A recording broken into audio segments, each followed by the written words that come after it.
You are overthinking watercolor. Today I'm sharing tips for simpler painting and better results. What's up, friends? Welcome back to the channel where making art is fun, not scary. My name is Shayda Campbell. Today we're going to paint some watercolor roses, and I'm going to show you how I used to overcomplicate things, overthink them. Now, my supplies are quite simple: watercolor palette, cold pressed paper. We will talk more about them later on, so stick around. Let's start painting, and let me show you what not to do, what I used to do. So I used to always start in pencil for fear of messing up. And if I was going to paint a rose, say, I would draw every petal. I would make things too symmetrical, doing pairs of leaves that are exactly the same size, exactly the same shape. And then when I was done with my illustration, I would mix up some paints using colors like red and white if I wanted pink. So no mixing in, I love to add a little brown to muddy up my colors. And then I would paint in the lines, like really staying within the drawing that I had done. Even worse, I would often do an outline and then go and fill in that area. And that's as opposed to doing nice, smooth brush strokes, letting the brushwork, that means letting the way you paint, actually be part of creating the shape. Think of it like this: fluid, organic brush strokes create natural, organic-looking shapes on the paper, like leaves and petals. And another problem created by that coloring book approach, where you're doing an outline and then coloring in, is that you'll sometimes get really hard color outlines, and it'll leave you wondering, why does the outside edge of my leaf look so dark and the middle so light? Another reason that this happens to me, to you, to all of us, is because we either come back in and add a lighter, more watery paint, or we simply put way too much water in the paint. The paper cannot absorb that much liquid, and it creates those harsh borders when it dries. This rose is not turning out the way I want. Even though I'm being really careful and painting in all the lines, everything looks messy and blurry, and it's because I'm not allowing things to dry before adding more color, more pigment. So let's scrap this one. I'm gonna let her dry completely. And now let's have a chat about it. I'm seeing a lot of those harsh perimeters, too much paint, doing the outlines first. I'm also seeing a lot of blurring and just messy bits, even though I was trying to paint one petal at a time. The problem there is I wasn't using fluid brush strokes. And to top it all off, I didn't wait before adding more paint, more detail, leading to that blurriness and messiness. I was overthinking, I did way too much, and the result is just not it. So let me show you what is it.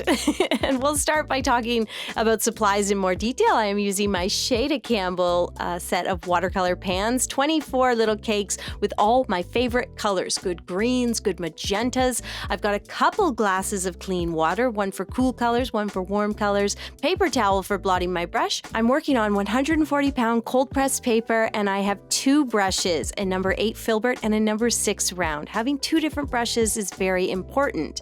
We'll talk about that later on, so stick around. Now, the first thing we're going to do for this one is draw a vase, and I just do like a very messy vase in pencil, and we are going to leave the top of that vase completely blank. Now come on over to the palette, and we are mixing Rose Madder Hue. It is the most wonderful dark magenta with a little bit of white, but also a little bit of red brown and a little bit of raw sienna. So the brown kind of dulls your pink, the raw sienna will make it a little more peachy. I love a muddy hue. I don't want my colors too bright. And then we're gonna come on over here to the paper, and using the filbert, I kind of just make these messy petal shapes, one brush stroke at a time, and I allow a flower to emerge really naturally. I kind of just play around and try to make a messy shape. You can move the brush on an angle, you can make flowers different sizes, different overall shapes, and just have fun with it. Try to create the flower using really organic, fluid motions of the brush. And I like to mix in a little extra white as I work to ensure that all the flowers are like a slightly different color. If you're struggling with overcomplicating your watercolor, good news, I have an e-course for the absolute beginner, and right now you can save 25% with the code that you see on the screen. Okay, let's talk beautiful leaves. I am using the wide part of the filbert brush. I run it across the paper, adding a little bit of pressure. Whatever shape I get, I leave it. It's a leaf if you say it's a leaf. Turn your brush on its angle, use that flat bit, and make a natural stem. Let's do this again together. Wide part of the filbert holds lots of paint, 1 or 2 brush strokes, and there's your leaf shape.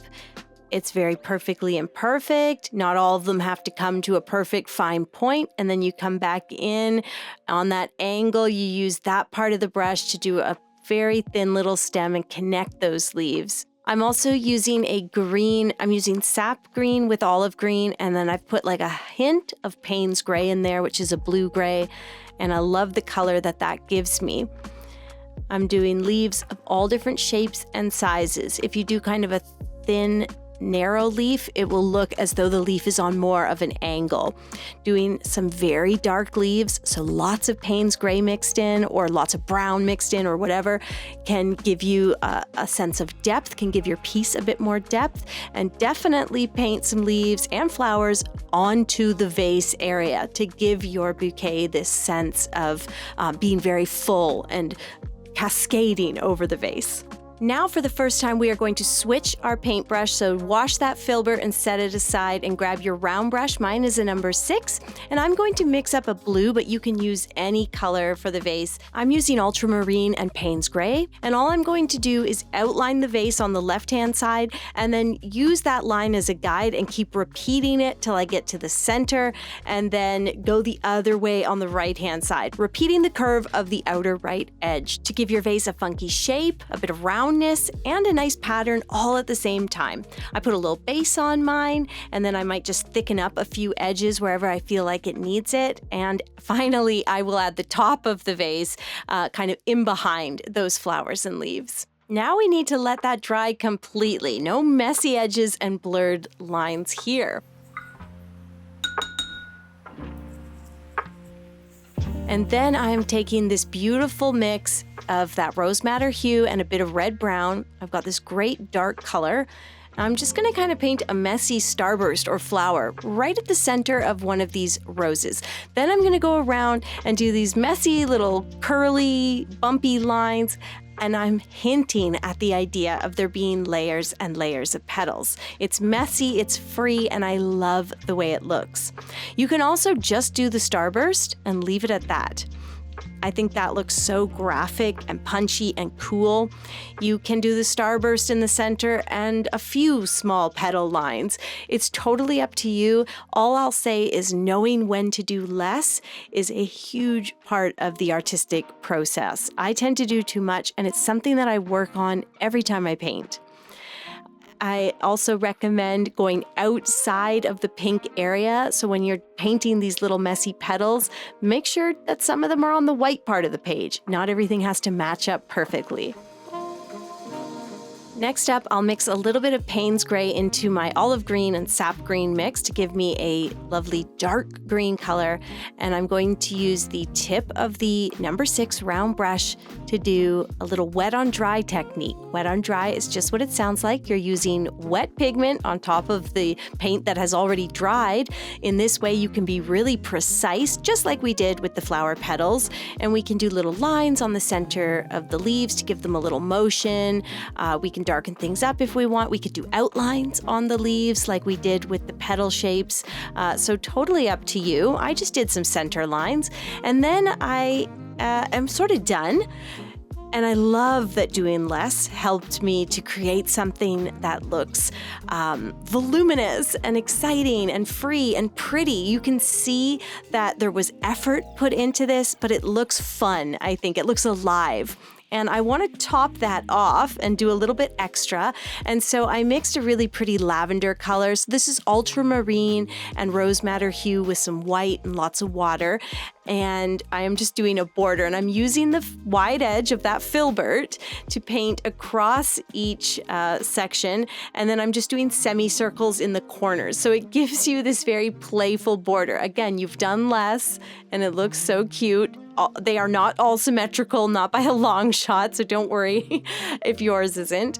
And then I took the dark red that I used on the flowers, and I used the other brush, the number 6 round, that has that nice delicate point, and I just did a little thin detail on that border, and I did my initials because this is so pretty, and I love how playful this is.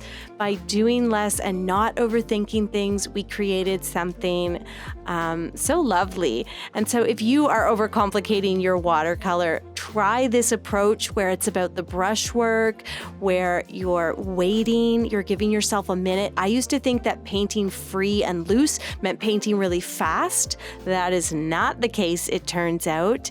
So I hope that this covered some of those mistakes. You know, you want those, sometimes we want that wet into wet blurry look, but for me, I wanted the really crisp outlines on the petals and the leaves, and that's what I got in the second one simply by waiting. So reminder, there are many e-courses on my website if you're still learning. Use the code on the screen to save 25% site-wide at shaydacampbell.com. And don't forget there is a worksheet if you need help livening up those flowers. I've got 4 flowers covered for you.